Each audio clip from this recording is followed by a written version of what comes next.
Thank you so much, and forgive me for starting with a cliche, but what a year it's been. It's been a continued privilege to be president of the Museums Association this year. The Museums Association has very much promoted the value of museums right across our 4 nations. We work with the Federation of Welsh Museums to support them developing the museum strategy, responded to the Scottish Government on the consultation with its culture strategy, and contributed to the Arts Council England and National Lottery Heritage Fund strategic consultations. And despite the lack of a government in Northern Ireland, conference last year, who was there? Wasn't it amazing? Conference last year was a great opportunity to talk to elected members there, and that's all been preceded and followed up by members' meetings with many of you across the country, and discussions there with politicians and stakeholders and senior civil servants too. Museums can really only change lives, though, if we've got amazing, committed, vibrant people. And as your membership organisation, supporting the museum workforce will continue to be a priority for us as we go into the next strategic plan, which we'll launch from next year. I really want to see a museum community that, whatever our collection, our size, our governance, is united in supporting each other to really make a difference for our visitors and users, despite often having differences. And that's felt even more acute and important this year. 2 of my heroes died over the last 6 months. A chap called Charles Clarke and Toni Morrison, who probably needs no introduction to most of you. They were amazingly different and have very little in common, certainly on the surface. Charles Clarke was a very well-spoken Commodore. On the outside, a man of absolutely the establishment. But he was in Stalag Luft when the Great Escape happened, and always spoke very angrily about the 50 young men murdered by the Nazis after the Great Escape. I loved him, and I really fell in love with him when I told him really shyly that my dad had been in Bomber Command too in the Second World War, but he was just a man on the ground. And Charles Clarke barked at me, but with that RAF twinkle that they have, never used the word just. We were all one team together. And after that, he sent me a poem called The Man on the Ground by Eric Sykes, later to become the comedian, who was an RAF wireless mechanic. And to my other hero, I can still remember the night, I think it was in 1994, and the smell of my old orange Beetle as I drove home from giving a talk at Stevenage Museum, where I was the assistant curator. And I heard the review of her book Jazz that had just come out on the radio. And the reviewer read the first paragraph of the book. I'm dying to read it to you, but come afterwards. This being, of course, a social history curator, I had to bring an object with me. And this is the actual book. It's a bit brown and falling apart, but I love it. But the reviewer read out the first paragraph of this book. Please do read it. And it broke my heart and it lifted my soul. It's absolutely incredible. And of course, Toni Morrison's work is a body of amazing, incredible work that explores herself, it explores nationhood, enslavement, and power, and of course, won her the Nobel Prize. And for me, it makes her the greatest American writer of her time, if not of all time. When she died this year, I wondered if I had the right to call her a hero, when I have no knowledge of the racism and the pain that she suffered and endured. And neither can I understand what Charles Clarke had to bear, seeing 50 of his comrades, many of his friends, murdered by the Nazis. But the answer is, of course, I should call them my heroes, even though I can never, ever understand or walk in their shoes. Every single one of us has got multiple identities formed by our birth, our upbringing, and all of our experiences. So I can speak confidently for women, and I can speak confidently for working class people as a free school meals kid of an early widowed mother who suffered mental health issues all her life. But I've also got massive privilege. I'm white, and despite it taking a little while to persuade her, my mum in the end did let me go to university, though people like us don't do that, Margaret. But that's a massive, massive privilege. And it's taken a while for me to feel that I've got the right to stand on a stage like this. But equally, poverty doesn't mean to say that I'm not comfortable in a lot of situations. Being brought up as strict Catholic, going to Mass, and not playing on my bike on a Sunday, taught me something. So there were some positives in that too. I can never speak for Charles Clarke or the amazing Toni Morrison, and we can never fully understand each other's challenges and motivations when it isn't our own lived experience. But we then need to be allies for each other. We need to support each other, and we need to call out injustice. And we should remember too that those on the surface who appear to have everything in their favour often have their own struggles professionally and personally that we can't begin to see. So we mustn't also fall into the trap of stereotyping other people in return. And by that, I'm not saying that we're equal. We're dealing with centuries of power imbalance and that they need to be called out.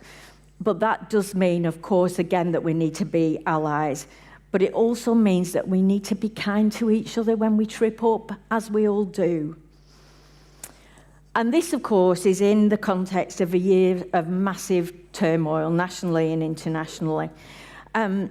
You don't need me to say, and we've already heard so much of it this morning, about it being a real year of extremes and of tensions, political division and isolation. But it has also been a year of people's voices ringing out clearly and positively to stand up for their values and to work for a better society and a more sustainable world. And we know what sustainable means now from this morning too. We had Trump, and I give that one no more oxygen. We had Bolsonaro in Brazil, encouraging the clearing of land by loggers and farmers and suggesting that non-governmental organisations had started the fires in the rainforest. And that's at a time, of course, as we know, when carbon dioxide in the atmosphere is at record high. Sea levels are rising, and the average temperature globally is now over 1 degree higher than in the last century, and rising alarmingly. We had the prorogation of Parliament, which wasn't. And we were told that austerity is over. And yet museums continue, particularly those who were funded directly or indirectly by local authorities. They struggle to cut, they're cutting, they're hollowing out.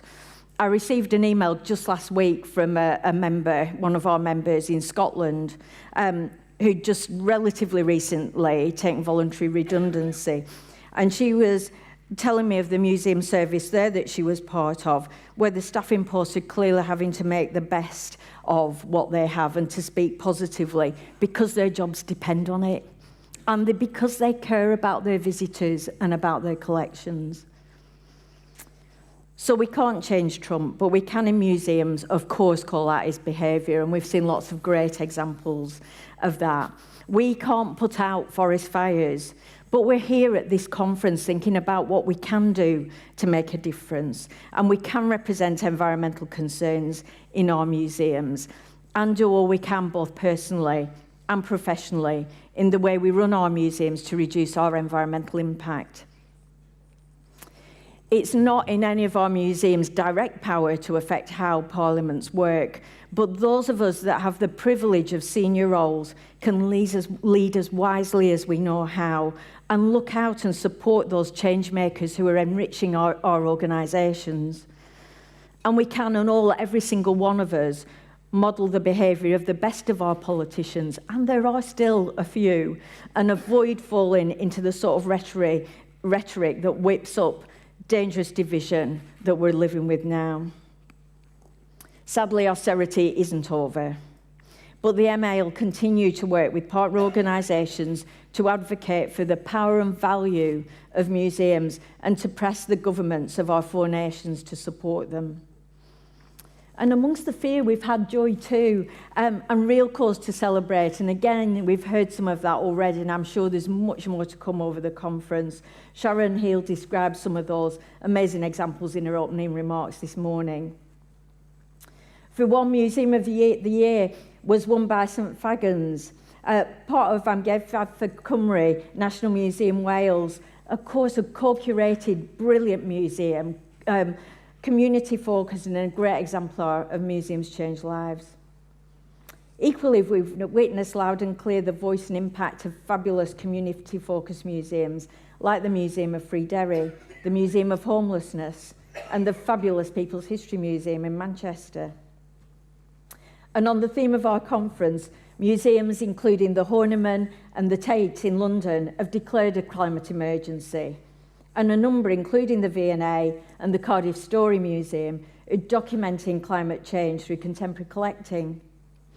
The Natural History Museum is using its incredible collections to understand the extent of biodiversity loss, while Dippy, of course, is in an engagement programme with partners that's literally reaching millions of people, from Dorset to Glasgow, Birmingham to Ulster, Newcastle to Norwich, and Cardiff to Rochdale.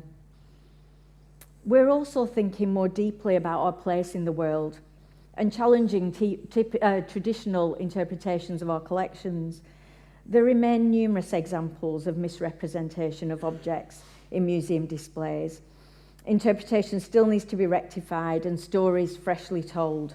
But I welcome the Esme Fairbairn and Museums and Galleries Scotland grants encouraging museums to grasp this nettle. MGS has recently invested in 3 such programmes. Glasgow Life will be exploring the city's legacy of slavery, Aberdeen are working with their North American collections, and the Hunterians looking for new inclusive ways to interpret their contested collections. And Esme Fairbairn grants have funded a range of work with forced migrants to create community curators at the Pitt Rivers Museum in Oxford. And Essex County Council are working in their wonderfully entitled Snapping the Stiletto project to work with 11 museums to reimagine their collections from a women's history perspective. We should be proud that surveys show the public see museums as a trusted voice in these days of fake news. I've just lost my mic, I'm really sorry. It's me hair. Right, excuse me. Bear with. Right, I'm back. But that lost the impact a bit, didn't it? I'll try again. We should be proud that surveys show the public see museums as a trusted voice in these days of fake news, but also recognise that gives us a massive responsibility to wield that power, for it is power, more wisely.